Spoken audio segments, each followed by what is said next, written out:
What's going on, y'all? Thank you for checking in with Callie. Please like, subscribe if you haven't already.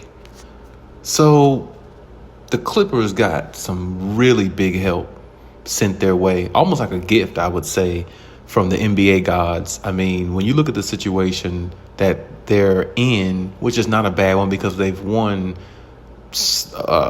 they've been winning at just a super high rate lately. Kawhi has been looking great. The team has been looking really good. Defense has been great. Even coaching has been a little bit better from Ty Lue, I must say. But all that being said, as much as they've been winning lately, they're really in a tight race in the Western Conference standings. You know, they were in the 7th seed a day or two ago, and maybe a week ago they was in the 8th seed. And that's how close it is, because all the teams between, I'd say, the 6th, the 5th, and the 8th seed have the same amount of losses. And with that race going on, it made the Clippers, you know, even though they've been playing well, it made it much harder for them if other teams keep winning. But the gift that they got was from the Golden State Warriors. Stephen Curry had his worst game ever, I would say, as a pro. He played 33 minutes last night and only scored 3 points. And they lose to the Rockets. The credit to the Rockets defense, though. The Rockets got some crazy good defense.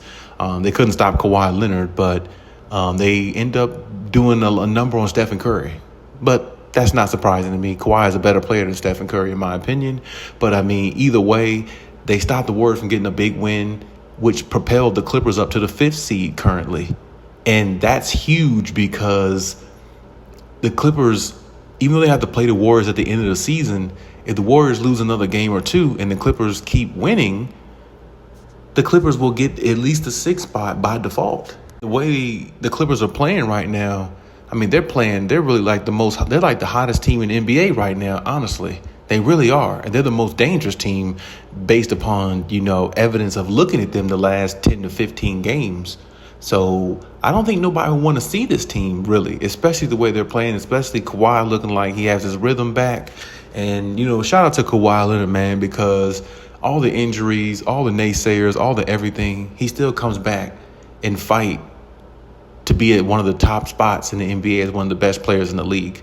And not only that, he puts his team in great position every time he's on the floor, because people don't realize how valuable Kawhi Leonard really is. I think a lot of people overlook his value because of the load management, you know, notion about him and, you know, just negative things about him. But as a player, he is well-rounded. I mean, I've always said, any player that comes from Greg Popovich camp in the Spurs, they are very well battle-tested, and they are going to make a mark in the NBA. And I've said that about Kawhi even in his younger days. When he first got to the league, I said, this guy is going to be a handful for the NBA. His defense has always been very, very sound, and it still really is. It just gets overshadowed a lot because he's so good offensively now. It overshadows his defense way more than it ever should, because defensively, he still can average 2-3 steals a game.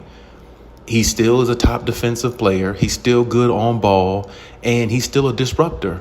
Anytime you're trying to throw passes or get passes in there or trying to set up a play, Kawhi can disrupt a play so easily and change the game so much because of his presence on the floor. It gives his team the advantage 9 times out of 10. And then on top of that, if he's actually scoring at elite level, which he does so very efficiently well when he's healthy, it makes his team a threat to win a championship, because we also seen him put a team on his back and win a championship. He's that type of player. So with the Clippers playing well, you're getting Zubac playing out of his mind compared to any other seasons he ever played. James Harden's playing very well also. Norman Powell's chipped in, you know, playing well this season, giving the green light now that Paul George has, you know, left the building. The team is gelling. They got some good perimeter defenders. Nico Batum is still hanging around there defending 3-and-D guy. DJ has been great. I want to give a shout out to another player I think a lot of people don't look at that really helped the Clippers, you know, all the way around defensively and helped them in so many ways. Chris Dunn has been a revelation for the Clippers.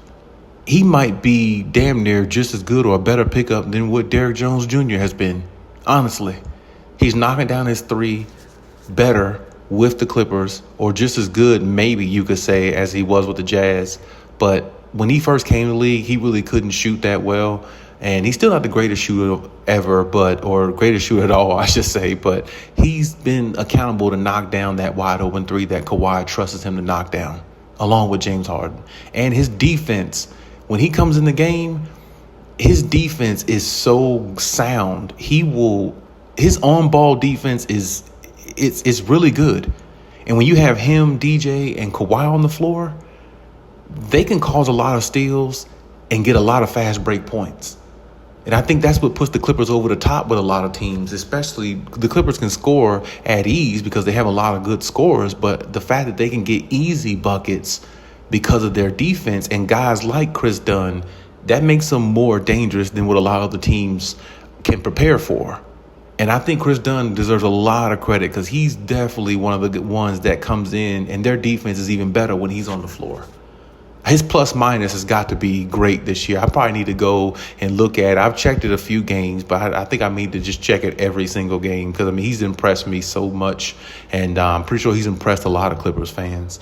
But either way, all around, this team has been very well put together, and the pieces they picked up, Bogey, Patty Mills, Eubanks, those little pieces that they picked up have become really huge for them and playing in a big way for them as well and making them the team that they are. So shout out to them. Hopefully they can keep winning and keep in the standings. The 5th seed is a good seed for them. My main thing is just for them to be at the 6th seed at the least, get into the playoffs and get that rest for Kawhi and the rest of the team, and they can kind of figure out what they need to do from there is the goal. So just keep winning and keep going. Hopefully the Warriors and the Timberwolves drop a couple more games while the Clippers keep winning, which propel them into a spot in the Western Conference standings to be in the playoffs. And then when the playoffs start, hopefully Kawhi is healthy. And then, of course, it gets real, and you just go from there.